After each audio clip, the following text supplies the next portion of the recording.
Welcome to Fireside Gaming. I'm Billum, and we're doing another retro game collecting video. I've got a few rules for these, basically being that anything I buy is for playing. I don't buy stuff to collect it and just let it sit on the shelf. That's not really my thing. So everything that you see here is being bought with the intention of being played. And on that same note, everything I buy and I show off, I kind of use these videos as ways to see what people are interested in. Like, if you see me show off something that you're like, oh man, you know, I've got fond memories with that, or I'd like to see a review of that, then I'd appreciate any comments down below.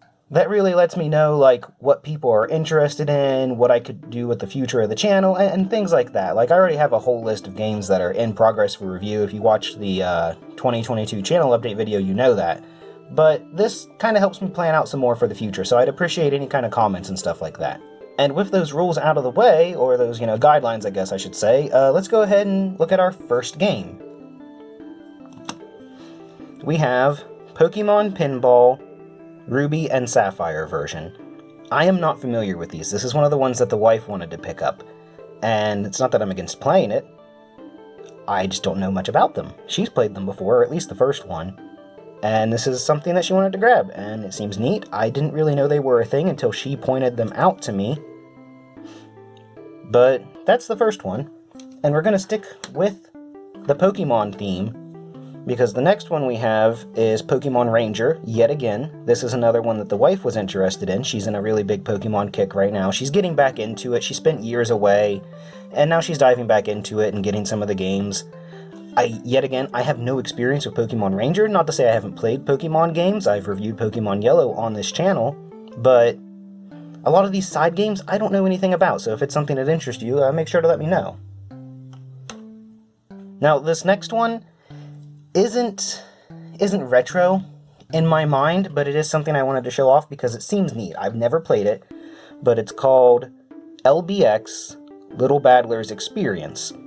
And this game, from my understanding, it basically plays like if Metabots met Gunpla, or maybe it's more fair to compare it to like Custom Robo with turn-based elements, like Custom Robo meets Metabots. I actually have no idea how to go about capturing 3DS footage. That's something I could look into, and I've talked about doing more modern reviews of games, and I feel like this one actually has potential to be a hidden gem, just from what I've seen of it. So that's the next one that kind of caught our fancy and everything. Yet again, that was another wife recommend. She's really been on the ball looking up all these different games and everything like that seem interesting. Okay, so up next is Mega Man Maverick Hunter X for the PSP. Now this is a remake of the original Mega Man X from the Super Nintendo put on PSP. I am vaguely familiar with this game in that I think I've played the opening level once, but that's it. I actually don't have a whole lot of experience with it. I've also watched the Day of Sigma OVA, and this is a complete inbox, everything like that. I've been reviewing the Mega Man X series. If you've been watching the channel, you know that, and it did come up if I was going to review this game, and I haven't decided what I want to do yet. I don't know if I want to save this back and do like a dual review of this and Mega Man Powered Up, or if I should just do this like at the end as like a bonus thing or something like that. We'll have to see. Maybe I'll throw it in after the PS1 games, because this does have some details like from the Day of Sigma stuff and everything like that. That seems kind of relevant to Zero's backstory and X's backstory and stuff like that, so that might be something that happens. Let me know your thoughts on that. Now, next up we have SSX3 on the GameCube, and I know what you're thinking. You know, I've said before, I really like my games to at least have cases whenever I buy them, but this is loose, and there is a reason for that. And the reason for that is that I have previously owned this game, so I happen to have a spare case just sitting around for it. This is one of those things where I left it with a friend, not actually lent to them. I just, they had a case and I needed I needed a place to put the game or something like that, and I basically just left it with them, and it's been years, and it's really no fault of the friends at all. It's on me that I lost my original copy of this, but I still had the case. So, since I still had the case, it only made sense to me to get a disc for it. And I actually intend to review this because I haven't played SSX3 in forever, and it's a super fun game if you've not played it, so that'll be coming up, in the coming weeks. I can't give like a definitive date or anything like that. Now, with that out of the way, we are going to talk about JRPGs. I talked in my channel update video saying that, hey, I want to do more longer games, more JRPGs. And we're getting into that. And in fact, we're going to talk about a bunch of PS2 JRPGs. First up is Shadow Hearts from the New World. This is the third Shadow Hearts game, and the fourth game in the series, with Koudelka being the first game. And I have a review of Koudelka up on the channel. It's one of my earlier ones, so I don't think it's a bad one. I just feel like I could have done a little better with it. But I picked this up, and now I have Koudelka reviewed.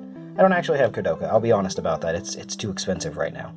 There was going to be like a PC release that just never came out, so that kind of sucks.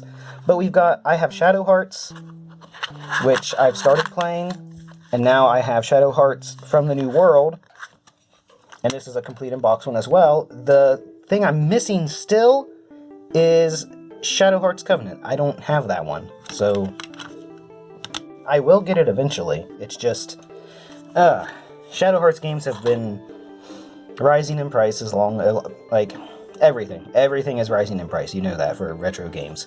And Shadow Hearts in particular, because it's so niche and because it's a JRPG, is one of those series that have also jumped up. I got this for a pretty decent price, so I'm not unhappy about that.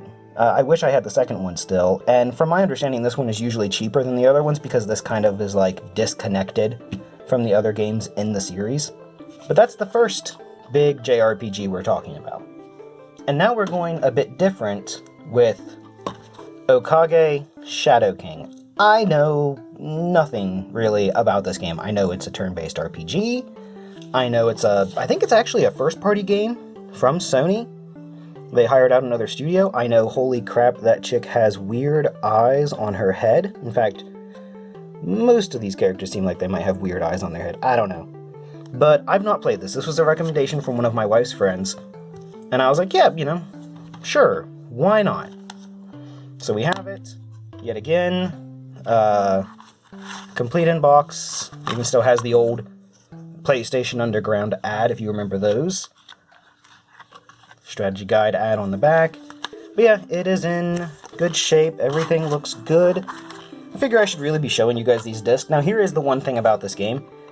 It is a blue-backed game.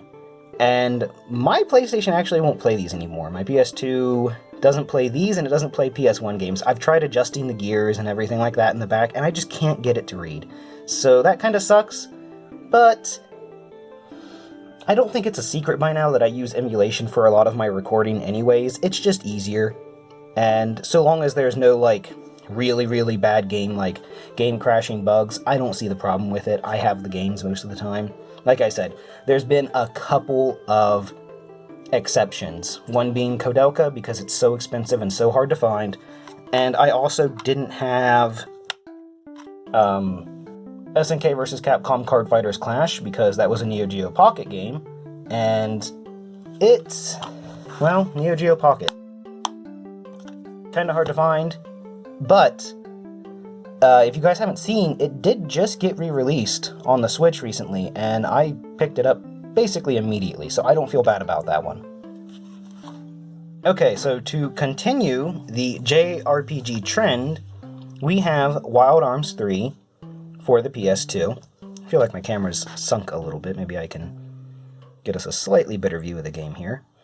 Or not. Now, I have played the first Wild Arms. I'm actually playing through it right now for a review. I've played a little bit of the second Wild Arms, but I've never beaten it.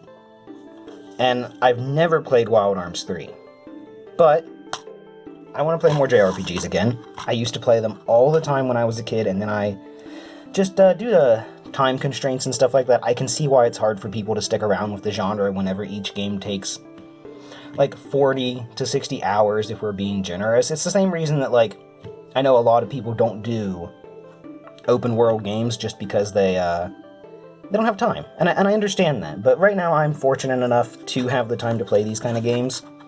And as with the various other ones we've bought, this is another one that is complete in box.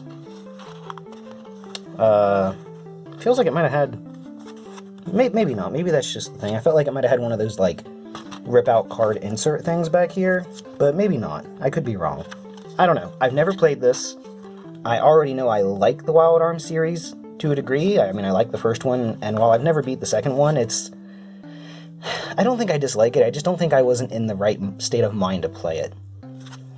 So eventually, down the road, I hope we can get to Wild Arms 3. That would be great.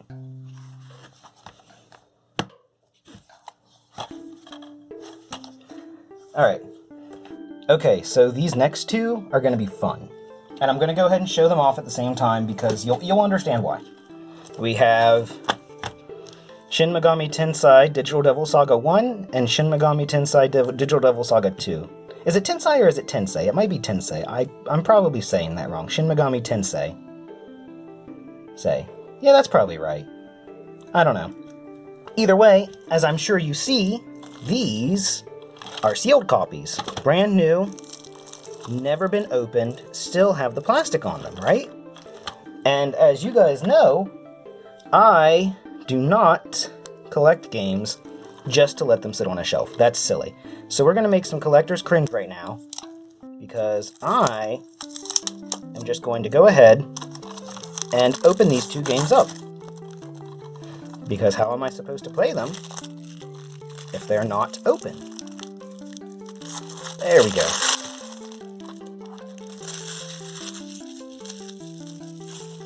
Sorry for all that noise. It might have cut my voice out a little bit too, but yeah. You've got to open a game to play it. And yet again, you know, hey, look at that. The brand new sealed games are complete in box. Who would have guessed? Man, it's still got that, like, I don't want to be creepy, but like, it's still got that new smell, you know? And like the manual feels really, really soft and flexible and everything like that, because it's been sealed. Hasn't like hardened up and everything. Yeah, that's neat. Oh, ooh, those buttons pushed well. Oh, that's fun. So if you're wondering about the Shin Megami Tensei series, from my understanding, all of the games are kind of connected, but they're also so far apart that you can play whatever. I've played Persona games. I've played some Shin Megami Tensei games, like not Digital Devil Saga, what is it? Devil Survivor on the DS. I never beat it, and I tried playing the original Shin Megami Tensei on Super Nintendo via the fan translation, and I don't know what it is about the field of view in that game, but it's got like this fish bubble lens type effect, and it makes me sick. Like I played it a lot. I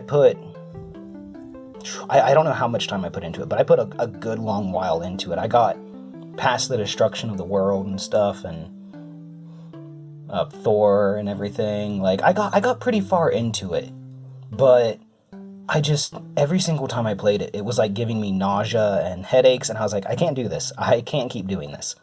So I have a limited experience with the series, but this duology, from my understanding, is pretty self-contained, and I was like, sure, you know, I want to play these. They're third person, they're not first person, so that's cool. I don't know about you guys, but I really dig the character designs. I'm trying to remember if his name is Kaneko, who does the designs. I'm probably wrong, but I don't know. Something about them, there's just a really neat character design to them. I know they're classics in JRPGs. We should go ahead and open this one.